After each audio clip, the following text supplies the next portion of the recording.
ಹೇಗಿದ್ದೀರಾ? ಏನು ನಿಮ್ಮ ಕಡೆನೂ ಮಳೆ ಜೋರಾ? ಮಳೆ ಅಂದ ತಕ್ಷಣ ಬಿಸಿ ಬಿಸಿ ಬೋಂಡಾ ಬಜ್ಜಿ ಮಾಡಿಕೊಂಡು ಕಾಫಿ ಟೀ ಜೊತೆ ಚೆನ್ನಾಗಿರುತ್ತೆ ಅಂತ ಯೋಚನೆ ಮಾಡ್ತಾ ಇರ್ತೀರಲ್ವಾ? ಆದರೆ ಇವತ್ತು ನಾನು ಒಂದು ಸ್ಪೆಷಲ್ ಡಿಶ್ ಮಾಡಿ ತೋರಿಸ್ತೀನಿ. ಅದಕ್ಕೆ ರೆಡಿಯಾಗಿದ್ದೀನಿ. ಬಿಫೋರ್ ದ್ಯಾಟ್ ನೀವೆಲ್ಲರೂ ಗೋಸ್ಟ್ ದಿ ದೆವ್ವ ನಮ್ಮ ಶಾರ್ಟ್ ಮೂವಿ ನೋಡಿದ್ರಾ? ನೋಡಿಲ್ಲ ಅಂದರೆ ಈಗಲೇ ನೋಡಿ, ಅದರ ಲಿಂಕು ಡಿಸ್ಕ್ರಿಪ್ಷನ್ನಲ್ಲಿದೆ. ನಮ್ಮ ಶಾರ್ಟ್ ಮೂವಿ ನೋಡಿದ್ಮೇಲೆ ನಿಮ್ಗೆಲ್ರಿಗೂ ಏನೇನೋ ಡೌಟ್ಗಳು, ಪ್ರಶ್ನೆಗಳು ಎಲ್ಲ ಹುಟ್ಕೊಂಡಿದೆ ಅಲ್ವಾ?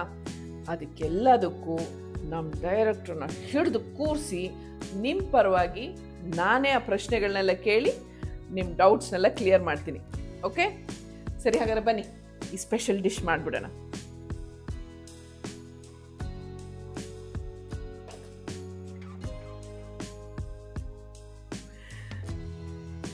ಏನು ಹಲ್ಸನ್ನ ಕಡಲೆ ಹಿಟ್ಟಲ್ಲಿ ಹಾಕಿ ಬಜ್ಜಿ ಮಾಡ್ತೀನಿ ಅಂತ ಅಂದ್ಕೊಂಡಿದ್ದೀರಾ? ನೋ ನೋ ನೋ ನೋ, ನಾನು ಬೇರೆ ಏನೋ ಡಿಶ್ ಮಾಡ್ತಾ ಇದ್ದೀನಿ.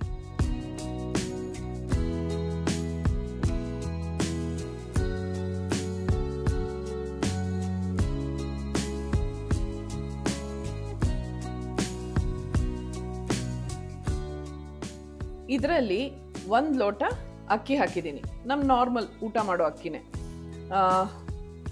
ಸೊ ಇದೊಂದು 2 ಅವರ್ ನೆನಿಲಿ. ಈಗ ಈ ಹಲಸಿನ ಹಣ್ಣಿನ ತೊಳೆಗಳನ್ನ ಸಣ್ಣದಾಗಿ ಹೆಚ್ಕೊಳ್ಳೋಣ. ಈ ಹಲಸಿನ ಹಣ್ಣಲ್ಲಿ ತುಂಬ ಮೆಡಿಸಿನಲ್ ಪ್ರಾಪರ್ಟೀಸ್ ಇದೆ, ಆರೋಗ್ಯಕ್ಕೂ ತುಂಬ ಒಳ್ಳೆಯದು. ಈ ಭಾಷಣ ಎಲ್ಲ ಬೇಕಾ? ವಿಷಯಗಳೆಲ್ಲ ನಿಮಗೆ ಗೊತ್ತಿರೋದೇ ಅಲ್ವಾ? ಇವತ್ತು ನಾನು ಮಾಡ್ತಾ ಇರೋ ಈ ಹಲಸಿನ ಹಣ್ಣಿನ ಡಿಶ್ಶು ಮಲೆನಾಡು ಕಡೆಯವರು, ಕರಾವಳಿ ಕಡೆಯವರು ಜಾಸ್ತಿ ಮಾಡ್ತಾರೆ. ಅವ್ರ ಕಡೆಯವರಪ್ಪ ಈ ಹಲಸಿನ ಹಣ್ಣಲ್ಲಿ ವೆರೈಟಿಯಾಗಿ ಡಿಶಸ್ ಮಾಡ್ತಾರೆ. ಹಪ್ಪಳ ಮಾಡ್ತಾರೆ, ಚಿಪ್ಸ್ಗಳು ಮಾಡ್ತಾರೆ, ಆಮೇಲೆ ಎಳೆ ಹಲಸಿನಕಾಯಲ್ಲಿ ಪಲ್ಯ ಮಾಡ್ತಾರೆ, ಬಲ್ತಿರೋ ಕಾಯಲ್ಲಿ ಹುಳಿ ಮಾಡ್ತಾರೆ. ನೀವು ಗಮನಿಸಿರ್ತೀರ ಅಲ್ವಾ? ಧರ್ಮಸ್ಥಳ ಆ ಕಡೆ ದೇವಸ್ಥಾನಗಳಿಗೆಲ್ಲ ಹೋದಾಗ ಅಲ್ಲಿ ಊಟದಲ್ಲಿ ಹಲಸಿನ ಹುಳಿ ಇರುತ್ತೆ, ತಿಂದಿರ್ತೀರಾ ಅನ್ಸತ್ತೆ. ಆಮೇಲೆ ಈ ಹಲಸಿನಕಾಯಿ ಬೀಜ ಇರುತ್ತಲ್ಲ, ಅದನ್ನು ಅಷ್ಟೇ ಅವ್ರು ಉಪ್ಪಲ್ಲಿ ಹಾಕಿ, ನಾವು ಈ ಕಡಲೆಕಾಯಿನ ಉಪ್ಪಲ್ಲಿ ಬೇಯಿಸಿ ತಿಂತೀವಲ್ಲ, ಆ ಥರ ತಿಂತಾರೆ. ಜೊತೆಗೆ ಪಲ್ಯಗಳಲ್ಲೂ ಹಾಕ್ತಾರೆ. ಸಖತ್ ಟೇಸ್ಟಿಯಾಗಿರುತ್ತೆ ಗೊತ್ತಾ? ಆಮೇಲೆ ಇನ್ನೊಂದು ಸ್ಪೆಷಾಲಿಟಿ ಏನು ಅಂದರೆ, ಈ ಹಲಸಿನಕಾಯಿನ ಸಣ್ಣದಾಗಿ ಹೆಚ್ಚಿಬಿಟ್ಟು ಉಪ್ಪಲ್ಲಿ ನೆನೆ ಹಾಕಿಡ್ತಾರೆ. ಹಲಸಿನಕಾಯಿ ಸೀಸನ್ ಸಿಗದೆ ಇರುವಾಗ ಅದನ್ನು ತೆಗೆದು ಅದರಲ್ಲಿ ಪಲ್ಯ ಮಾಡ್ತಾರೆ. ಈ ಥರ ಎಷ್ಟೊಂದು ವೆರೈಟಿಯಾಗಿ ಹಲಸಿನಕಾಯಿನ ಉಪಯೋಗಿಸ್ತಾರೆ. ನಮ್ಮ ಕಡೆ ಕಂಪ್ಯಾರಿಟಿವ್ಲಿ ಸ್ವಲ್ಪ ಕಮ್ಮಿ. ಈಗ ಈ ಹೆಚ್ಚಿರೋ ಹಲಸಿನನ್ನ ಮಿಕ್ಸಿ ಜಾರ್ಗೆ ಹಾಕೋತಾ ಇದ್ದೀನಿ.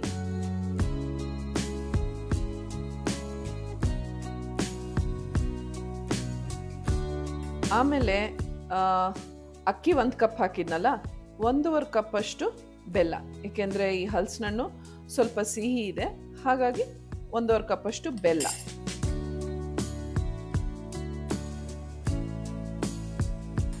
ಆಮೇಲೆ ಕಾಯಿ ತುರಿನೂ ಅಂದಾಜು 1 ಕಪ್ ಅಷ್ಟು ಕಾಯಿ ತುರಿ.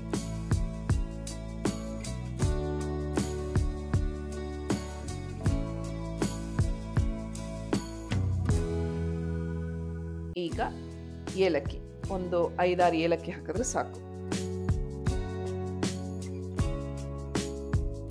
ರುಚಿಗೆ ಒಂಚೂರು ಉಪ್ಪು.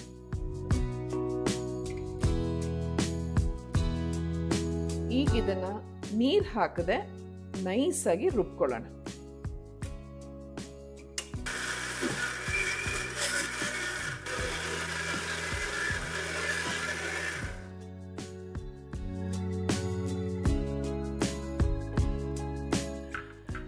ಇದನ್ನ ನೈಸಾಗಿ ರುಬ್ಬಿದ್ದಾಯ್ತು.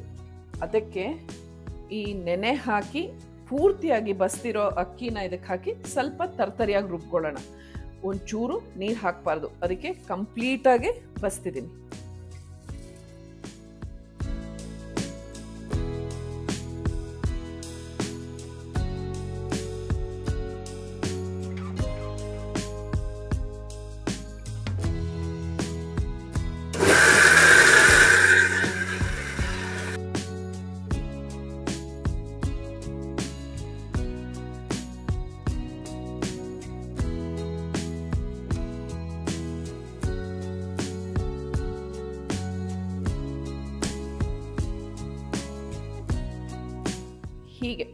ಆದಷ್ಟು ಮಟ್ಟಿಗೆ ಸ್ವಲ್ಪ ಗುಂಡು ಗುಂಡಾಗೆ ಇದನ್ನು ಎಣ್ಣೆಯಲ್ಲಿ ಹಾಕಬೇಕು.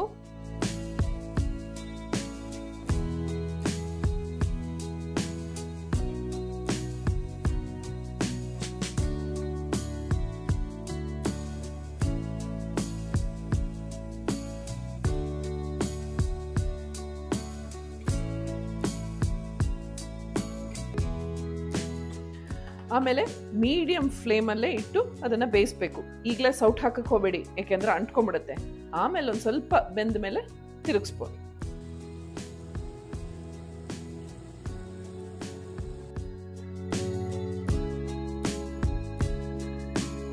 ಬಿಸಿ ಬಿಸಿ ಹಲಸಿನ ಹಣ್ಣಿನ ತಿಂಡಿ ರೆಡಿ. ಇದ್ರ ಹೆಸರು ಹೇಳಲೇ ಇಲ್ಲ ಅಲ್ವಾ ನಾನು.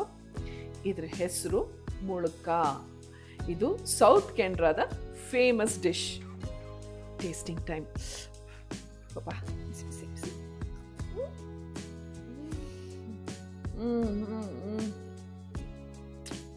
ಎಷ್ಟು ಚೆನ್ನಾಗಿದೆ ಗೊತ್ತಾ ಬಿಸಿ. ಸೂಪರ್ ಆಗಿದೆ. ಈಗಂತೂ ಹಲಸಿನ ಹಣ್ಣು ಎಲ್ಲ ಕಡೆ ಸಿಗತ್ತಲ್ವಾ, ಪ್ಲೀಸ್ ಟ್ರೈ ಮಾಡಿ, ಖಂಡಿತವಾಗ್ಲೂ ನಿಮ್ಗೆ ಇಷ್ಟ ಆಗುತ್ತೆ.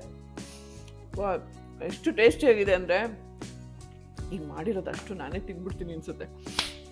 ಹಾಂ, ಅಂದರೆ ಒಂದು ಇನ್ಫಾರ್ಮೇಷನ್ ಏನು ಅಂತಂದರೆ, ಹಲಸಿನ ಹಣ್ಣಿನ ತೊಳೆ ಸ್ವೀಟ್ ತುಂಬ ಇದ್ದರೆ ಆಗ ಬೆಲ್ಲ ಸ್ವಲ್ಪ ಕಮ್ಮಿ ಹಾಕಿ, ಅಥವಾ ಹಲಸಿನ ಹಣ್ಣಿನ ತೊಳೆ ಅಷ್ಟು ಸ್ವೀಟ್ ಇಲ್ಲ ಅಂದರೆ ಬೆಲ್ಲ ಸ್ವಲ್ಪ ಜಾಸ್ತಿ ಹಾಕಬೇಕಾಗತ್ತೆ. ಅದನ್ನು ನೀವೇ ಅಡ್ಜಸ್ಟ್ ಮಾಡಿಕೊಂಡು ಮಾಡುವಾಗ ಅಡ್ಜಸ್ಟ್ ಮಾಡ್ಕೊಂಡು ಹಾಕಬೇಕು. ಹಾಂ, ಆಮೇಲೆ ನಾನು ಇದನ್ನು ಕೊಬ್ಬರಿ ಎಣ್ಣೆಲಿ ಕರೆದೆ. ತುಪ್ಪದಲ್ಲಿ ಕರೆದ್ರೆ ಇನ್ನೂ ಸೂಪರಾಗಿರುತ್ತೆ.